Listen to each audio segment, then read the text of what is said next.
should exceed their expectations.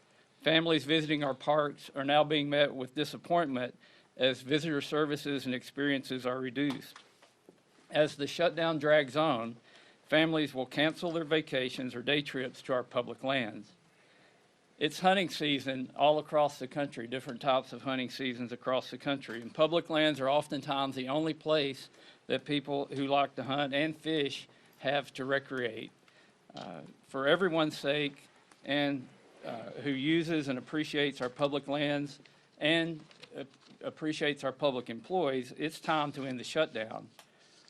You know, as we look here in Washington, the negative effects of the shutdown and what that will have on public lands, I just want to highlight one issue, and that's the Great American Outdoors Act. This was a bipartisan bill that was signed into law by President Trump during his first term. It's something that there's a lot of bipartisan support to work on right now. But, you know, tomorrow we had planned a field hearing on the Great American Outdoors Act so that we could reauthorize this piece of legislation that's putting as much as $1.9 billion a year into maintenance backlog on our federal lands. I've had an opportunity to visit many of these parks and to see the wonderful work that's being done. It's something that Republicans, Democrats, and independents, I think, all appreciate the fact that we're taking care of our public lands. But Congress is not here working on those issues because of the shutdown. And we need to get back to work. We need to start putting the American people first and putting these federal lands and giving them the place and the position that they deserve. And we simply can't do that when the government is shut down. So enough of the shutdown. Let's get it over, get people where they're paid, where they're going out and doing their jobs that they want to do, and getting America back in the position we need to be in and getting Congress back and functioning. And with that, I'll turn it over to my friend Mike Simpson from the Appropriations Committee. Thank you, Chairman. Thank you, and thanks to the leadership for inviting Chairman Westerman and I here to talk a little bit about the impact that this shutdown is having on our public lands and our national parks. I couldn't agree more with House leadership, their position on this shutdown. House Republicans, as you are well aware, did not shut the government down. We voted to open the government and not shut it down. It's the House Democrats that and the Senate Democrats that are voting to shut the government down and keep it shut. We gave them exactly what they wanted. We gave them a clean CR, no gimmicks, no policy riders, short term. There were people who wanted this to go on until January or February. They wanted a short term. That's exactly what they got. And then surprisingly, they reversed themselves and voted against it. This shutdown is causing and potentially causing even more damage for the American people. While the Democrats in their press conferences say how much they care about the American people, that they're fighting for the American people, when you look at the impacts of what they're doing, clearly the evidence is the reverse of that. They don't really care about the American people. What they care about is keeping their leadership positions, and that's exactly what's happening. They say that they care about federal employees. The fact that we have furloughed federal employees that aren't getting paid, clearly the evidence shows that they don't really care about federal employees. This is about two leaders trying to keep their jobs, and that's unfortunate. You know, our national parks are our historic treasures. Ken Burns called them America's best idea. The Park Service goes to great lengths to protect our resources, and the Park Police provide critical safety measures for our visitors in our national parks. Under the Democrats' shutdown, the lack of funding for staff and maintenance projects could cause irreparable damage to these national parks. Some people say, well, it's the end of the year. Most of the national parks are visited during the summer. Last year, we had 331 million people visit our national parks. They are truly America's best idea, in my view. In October of last year, we had 28 million people visit our national parks. 28 million in just October. I agree with Chairman Westerman. I think it's the best time of year to visit our national parks, with the colors changing, warm days, cool nights, all that kind of stuff. I love Yellowstone in October, and actually in November when you get there and you see the first snowfall and a few things like that. It's a great time to visit our national parks. But we have families who have been planning to visit our national parks for years sometimes, putting aside the resources, that are now canceling their visit to our national parks because of this shutdown and the impact that it could potentially have on their vacations. Unfortunately, that's very damaging.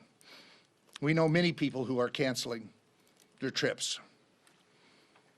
But this administration is trying to keep the national parks open. Unlike the Obama administration when there was a shutdown, they actually put tape around the open air monument, the World War II monument, so that people that came in, veterans that came in to see it, couldn't visit the open air monument. They tried to make it as painful as possible. This administration is trying to do just the reverse. They're trying to keep the parks open, they're trying to keep our public lands open, and trying to make it as least painful as possible. But it's going to get more and more painful as time goes on. I applaud this administration for their efforts to mitigate the impacts that this is going to have on our national parks. As I said, 28 million Americans visit our national parks in October, 24 million in November. So they're used all year long, whether it's just the great parks out in the west, Yellowstone and Glacier and Yosemite and Grand Canyon, or whether it's the Everglades in Florida or Arcadia in Maine. These national parks are a treasure to America, and our Americans love them. There's one other thing I would like to say. You've all heard us as appropriators, and actually as all Republicans have said, we need to get back to regular order. You all know what that means. What it means for those listening is that we pass bills, individual bills, we bring them to the floor, we go through the amendment process, we go to conference, and then we bring a conference report back between us and the Senate. This leadership team, we haven't done that for about 15 to 20 years. This leadership team that you see behind me has moved us in that direction more than any team I've seen ever. We are actually ready to go to conference with 3 bills right now that have passed the House. The Speaker plans on bringing, and the Majority Leader plan on bringing up the rest of the appropriation bills and trying to get back to regular order. You can't do that overnight. It takes some time. But they have moved us in that direction, and we will get back to doing it the way that it should be done, where we do individual bills, we conference them with the Senate, we bring them back to pass them. So I applaud this leadership team and the efforts that they're making, but we can't do it while the government is shut down. We need to open this government back up, and yes, there are many other issues that need to be debated and worked on. We can't work on those. As Westerman said, Chairman Westerman, can't have hearings and that type of stuff when we're shut down. So we need to change that. We need to open this government back up, get rid of this stupid Schumer shutdown, the 3 S's, I guess, and let us do our job. That's why we're here. I get a kick out of listening to the press conference from some of my senators saying, well, the House has been on vacation for a month. This is not what I call a vacation. If they think showing up once a day and casting 1 vote is work, they need to come over to the House side and see what we're doing. We're working with our constituents, we're out talking to people, and we're back in Washington doing our job too. So we'll continue to do our job, end this stupid Schumer shutdown, and let us do our job. And now I'd turn it over to the great Majority Leader of the House, Steve Scalise. Thanks. Thank you, Chairman Simpson. Preach it. Appreciate as well Chairman Westerman and the work that these great chairmen continue to do to try to keep government functioning as best as possible in the midst of very difficult circumstances that Democrats themselves created. I do think it's important, as we're at this point, that we look back over the last 9 months and really look at the difference between the 2 parties in Washington. And Speaker Johnson laid a lot of this out. You can see the poster. But just think about what happens every day here. Republicans wake up every day working with President Trump to try to get this country moving forward, to address and fix problems that frankly were created by Democrats. And what does the Democrat Party do every single day? Every day they wake up and just see what President Trump is doing and find a way to oppose it. Doesn't matter what he wants to do. President Trump came into office day one, said he's going to secure America's border, was actually elected on it overwhelmingly. 80% of the American people agreed with President Trump and House and Senate Republicans who said that should be a priority. And we actually set course to do that, and we have done just that, secured America's border. And what did Democrats do every step of the way? They said no. They voted no to secure the border. President Trump said, we're going to try to get our economy back on track. We're going to stabilize the tax code so that no American family has a tax increase. Every American family was facing, on most cases, a 30+% tax increase. President Trump said no family deserves that. Let's stabilize the tax code and have no tax on tips, no tax on overtime, so blue-collar workers can actually have more money in their pockets and empower them to do more for their families. President Trump said that. We agreed. What did every Democrat in Washington say? No. They didn't just say no. They all voted no to that. President Trump said we ought to produce more energy in America. Chairman Westerman was at the heart of a lot of those policies. You actually had to change policy to do it. So Congress and President Trump worked together to lower prices at the pump. Every American family today is benefiting from those great policies because they're paying less when they fill up their car every single day. And you would think, gee whiz, that would be a good area where all people in Washington, Republicans and Democrats, come together. But because President Trump said yes, what did every Democrat say? No. Every Democrat voted no to lower your energy costs, just because President Trump said he was going to do it. President Trump also said, I'm going to do something that no president in decades had done, and that is modernize our air traffic control system. It seemed like at least once a month at some airport in America, big, medium, small, there was a near miss where an airplane almost ran into another airplane. In some cases, did tap or run into another airplane. And it was happening because our air traffic control system is still based on 1980s technology.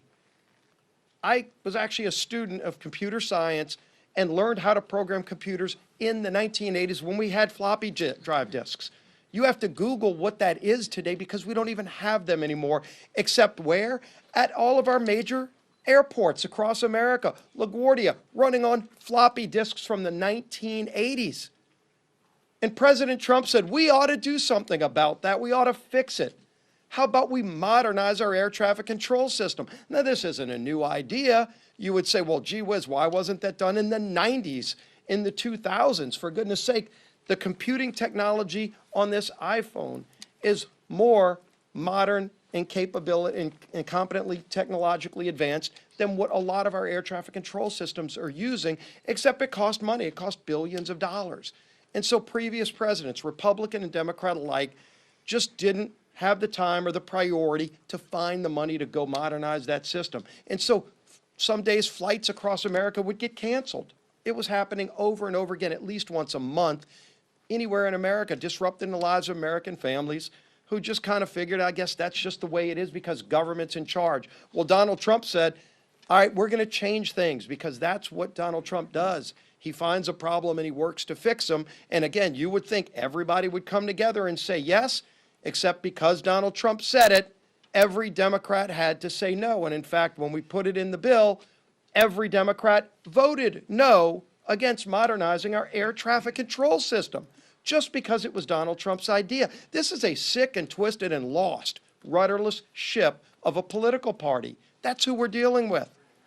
When the press asks, gee whiz, is there something else you can offer these folks in a negotiation to try to get this off a ramp and find a better way to get the government open? The speaker's told you over and over again, there's something we could negotiate with, but when the party is so rudderless and morally bankrupt that just because President Trump has an idea, the Democrat Party's visceral reaction is just to say no. Right now, he's actually renovating the White House, building a new ballroom. I mean, anybody that's ever been to a state dinner, like the White House has been renovated over and over again. There wouldn't be an Oval Office if there weren't renovations by previous presidents. The West Wing was a renovation by previous presidents to make it better for all future presidents. And that's what Donald Trump is doing. He won't enjoy most of the time of that, but future presidents will, Because in the future, when you have a state dinner, when we bring world leaders in, which we do all the time, and you host a president of a foreign country, a prime minister, I've been to some of those, some of you have covered them. Where do you go? You walk outside of the White House in the rain sometimes to go to a tent, to host a world leader. That's what we do today, and President Trump said that's a disgrace. How about we do better? And not only did he say we were going to build a great ballroom that we can host these events, he funded it privately. He put up some of his own money, and you would think, well, gee whiz, at least they can agree to that. It's not even taxpayer money. It's going to be a permanent renovation that'll enhance the White House for all future presidents. What does every Democrat say? They say no to that. They say no to everything he does because they just are angry about the results of the election from last year. They're upset with the American people, because the American people said we want somebody who's going to wake up every day and say, how can I solve Middle East peace? I'm not going to take no for an answer. I'm not going to take the old failed ways of doing it for an answer. I'm going to figure out a way to go do it, and he does. How do I work to help improve the lives of Americans? He goes and finds a way to say yes, and because he says yes, Democrats find a way to say no. It's a disgrace. It's a disgrace, but now it's having real impacts on American families. With this shutdown, it's not just their everyday feud with Donald Trump. It's become now a problem where American families are paying the price. Let's talk about what just came out a couple of days ago. The USDA sent a letter to all of the states saying, quote, if the current lapse in appropriations continues, there will be insufficient funds to pay full November SNAP benefits for approximately 42 million individuals across the nation. 42 million people across America are going to suffer from those SNAP benefits that they count on right before Thanksgiving, because Chuck Schumer and Democrats are so angry with President Trump that they just want to find a way to say no. And when they say no, now they're saying no to 42 million families who will go without food, so that Democrats can show their far left radical base that they're fighting President Trump, as if they've got to show off to some radicals who come march on the mall and hold up effigies to murder the president, 8647. You saw the signs. Over 800,000 people in my home state of Louisiana get food benefits through the SNAP program. Yesterday we talked about Senator Ossoff, who one Senate aide said on the record to The Hill in that article, said that he's more afraid of, if he votes to open the government, he will lose the clicks he's getting from foreign states and the small donor donations that add to about $3 million. That's what he's afraid of. Well, let's look at Senator Ossoff's state of Georgia. 1.4 million people are going to face losing SNAP benefits just in his home state. Now, does he want each of them to send about $2 each to him to make up for the $3 million he's getting from California, in Illinois, in New York, in Minnesota? Is that what it's going to take? Because he's causing pain on people in his home state by voting no. Maybe he needs to go on vacation instead of showing up every day, as Senator Simpson said, showing up to vote no to inflict pain on 1.4 million people in the state of Georgia. That's what he's doing. So this is having real impacts on real families. We're here working, and the House has passed the bill, despite 99% of Democrats voting no. Again, President Trump said yes, they say no, doesn't matter what the issue is. And the American people are sick and tired of it, because now it's affecting them. Over 40 million low-income Americans are the ones who qualify for SNAP benefits. They're going to be denied food starting in November, according to USDA, because these guys just want to show their far left radical base that they hate President Trump. It's disgusting, and it's having a devastating impact on millions and millions of Americans across the country. Our whip, Tom Emmer.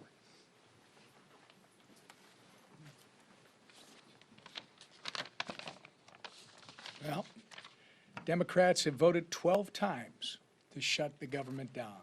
12 times. And now they're refusing to support legislation that would help alleviate some of the pain they've inflicted on the American people as a result.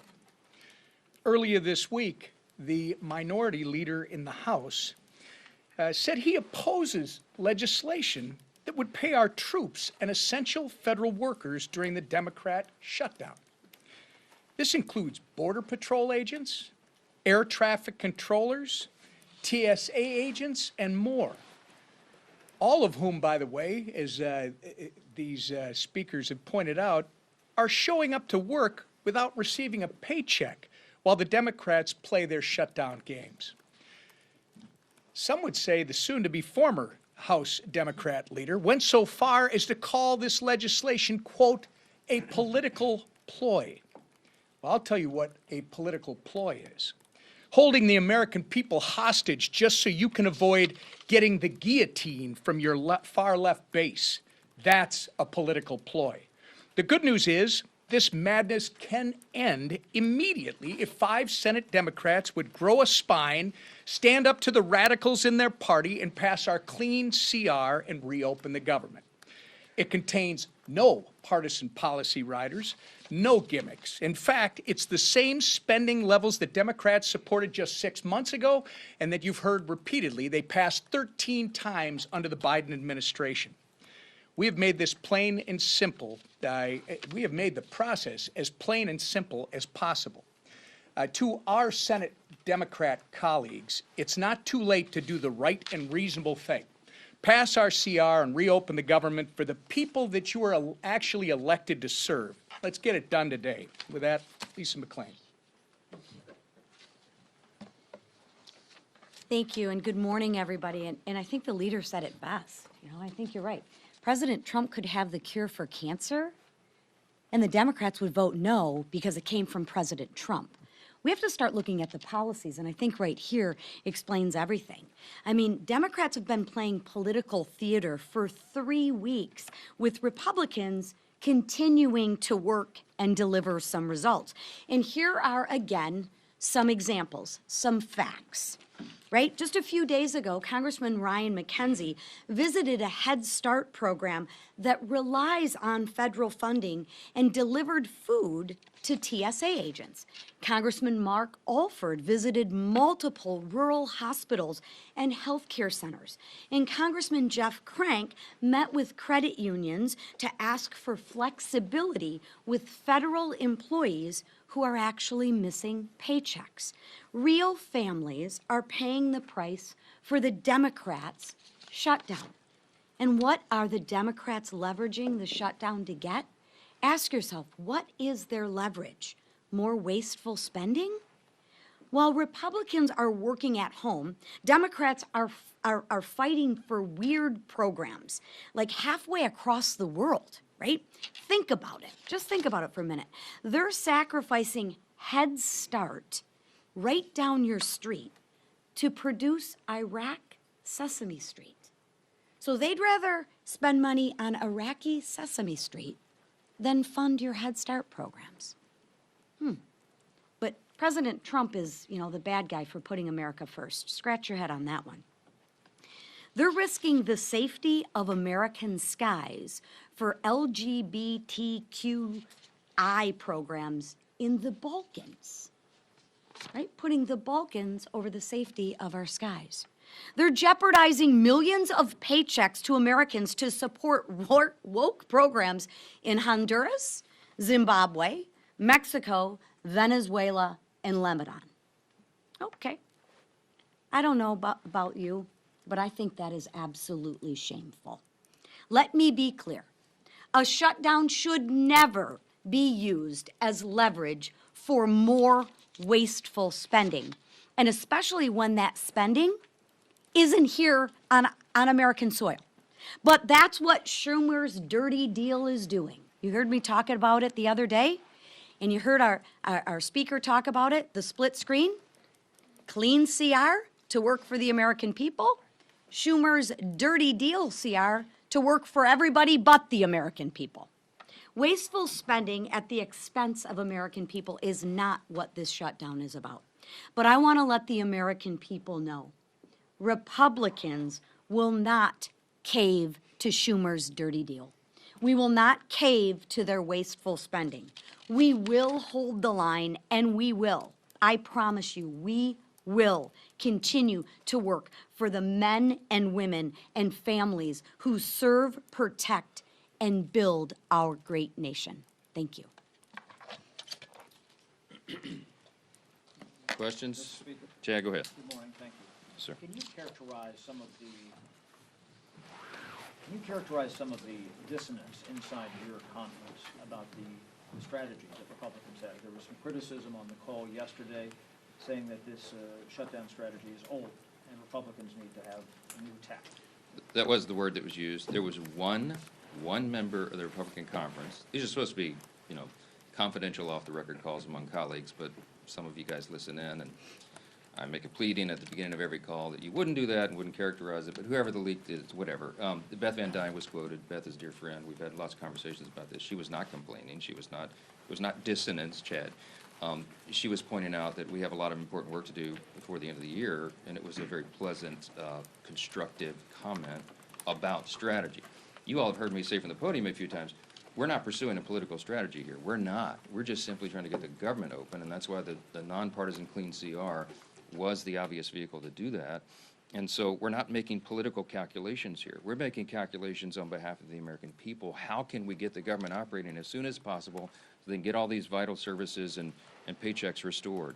And that's what this is about. So, I mean, if you called each individual House Republican right now, we're almost 100%, probably 99.8%, okay, of every House Republican understands exactly why we're in the situation we're in. Are we all anxious to get back to work here for regular legislative session? And Absolutely. she wanted the House to come back in the session. No, that's not what she said. If you had listened in directly on the phone, you would know. You can ask her about it. No, she said the message is feeling old, and I said, you know what, Beth, you're right, because we come out here and say the same thing over and over every day, but there is a method to that madness, because as I explained in my comments here, we have to repeat the simple truth over and over. Why? Because the Democrats are in an all-out assault on the truth. They're trying to obscure and distract, and you see all the different shiny objects they're trying to make everyone look at every day. I will tell you that the best evidence I have for you this morning, so that you know that the Democrats caused this shutdown, is because if the Republicans were responsible for this shutdown, that would lead the news in every mainstream media outlet every single night. It would be top fold of every newspaper on the front page every single day. Some of the mainstream media outlets aren't even covering it right now. Why? Because they're trying to give cover to the Democrats who have caused this. I mean, look, everybody knows the facts. The American people are not stupid. And we're in here every day appealing to their common sense and relaying the facts, and thankfully those facts are saturated. Mr. Yes. Speaker, I do want to point out that the shutdown's led the Today Show for about the last 2 weeks. Oh, good, thank you for that. Okay, thank you, Today Show. Thank you. Make sure you're clear about that. Thank you. Secondarily, some of your Republican colleagues have raised concerns about the Trump administration opening up the market to Argentinian beef farmers, saying that it could prioritize them over American beef farmers. What do you say to your Republican colleagues about that move by the administration, and what are you doing as a Republican Congress to help American farmers, beef farmers in particular? Well, we're doing a lot of work. We had some discussion on that yesterday, and I don't know the latest developments, but I can tell you there have been some over the last 24 hours. Harriet Hageman is one of the members of Congress from Wyoming, and she has lots of cattle ranchers and was articulating some of their thoughts and ideas, and she was connected to USTR and to the White House, and they're having those thoughtful discussions. The White House doesn't want any unintended consequences. What they're trying to do is improve the lives of everyday Americans, make our economy work again, and make sure that we are treated fairly by trading partners around the world. And there's lots of complications and a lot of moving parts when you're talking about trade agreements, renegotiating old trade agreements between, you know, over 100 nations all at once. But they've done an extraordinary job, and they're working to fine-tune all those details, and you'd have to direct specific questions about it to the White House, because I don't really know. Yes, ma'am. Leader Thune said it's time for the House to start thinking about coming back and passing a longer-term CR. How long should the next CR go until, and would you be open to a year-long CR? No, I'm not sure that's what he said. I mean, he and I visited yesterday for about an hour, and Leader Thune and I are 100% aligned on all of this, as we are with the President. In fact, Leader Thune and I spent some time with the President on the phone yesterday about all this, and I was with the President in the White House the night before for a couple of hours. What we're talking about is that obviously the calendar is being eaten up by all this political nonsense by the Democrats. And I used the word, it's getting a little dicey in here yesterday. Some of you quoted, Chad quoted me, I saw it this morning. I don't know how else to describe it. Look, we're running out of time to do very important, necessary things. And as Mike Simpson, Chairman Simpson pointed out here earlier, as one of the lead appropriators, chairman of one of those subcommittees, he noted that the date of November 21 was decided upon by the experts in the field, the appropriators themselves, in a bipartisan agreement. They agreed they needed 7 more weeks. Some people, as Chairman Simpson noted, some people wanted the CR to go all the way into the middle of next year, and there was all sorts of varying opinions. But the Republicans and Democrats on the Appropriations Committee came together and agreed on that appropriate date, but it was calculated to allow enough time to finish the job. I think all of them, when they decided upon that date, were in good faith, and they said, and the Democrats said to us, please make it clean, please don't add Republican priorities, because then we can get the job done. We did exactly that. We have been in good faith every single day on this, and they are eating up the clock. So we're getting closer to November. It is going to be more and more difficult with each passing hour to get all the appropriations done on time. We acknowledge that, but we have to decide this on a day-by-day basis. Last question. Yes, ma'am. Second row, right here. Yeah. How comfortable are you with the president apparently seeking $230 million from the Department of Justice? I don't know the details about that. I've just read it. I didn't talk with him about that. I know that he believes he's owed that reimbursement. What I heard yesterday was if he receives it, he was going to consider giving it to charity. I mean, he doesn't need those proceeds, but we're for the rule of law. We're for what is just and right, and it's just absurd that. I mean, as has been noted here several times this morning, they attack him for everything he does. It doesn't matter what it is. This whole dust-up about the White House, just by way of quick review, because I'm an amateur historian, you'll understand, the White House has been renovated many times over the years, you understand. I mean, it was built between 1792 and 1800, right? The British burned it down practically in 1814, and then they rebuilt it in the early 1820s. And ever since, like, we've had many presidents renovate and add things to the White House. Teddy Roosevelt built the whole West Wing. Who was it? FDR, Taft, I think, added the Oval Office. FDR made additions. I mean, Truman put ripped everything up to put a bowling alley in. FDR had added the swimming pool, I think. Barack Obama added a basketball court. President Trump's going to add the greatest improvement to the White House in the history of the building since it was originally constructed in 1800. The ballroom is going to be glorious. It's going to be used for everybody. And by the way, hey, Democrats, if you win the White House back, you get to use it too. This is for the American people, and he's using private funds to do it. How in the world could they oppose that? The only reason, the only logical reason is because they have Trump derangement syndrome, and that's what explains a lot of this. 2 things. They want to oppose the president, and Chuck Schumer and Hakeem Jeffries are scared that they're going to lose their jobs. We all know that. I've said it over and over. It is an objective fact, and you can see it themselves. I wish that you guys would chase them down and call them up and ask them what it is they're demanding. This madness in the counterproposal, what I told you about, is the offer still on the table? They can't even articulate what they want. You know why? Because this was never about a solution on health care or anything else. This was about a spectacle. It was about a political distraction, and it was so that they could show a fight to the Marxist left in the Democratic Party. Look at the split screen. I'll leave you with that. Thanks so much. Fact check, Brian Nobles. I was watching The fact that I have had to get up at 5:30 every morning, my kid who loves the Today Show always has you on. so he knows, right? You can back me up. I love the Today Show too, to be clear.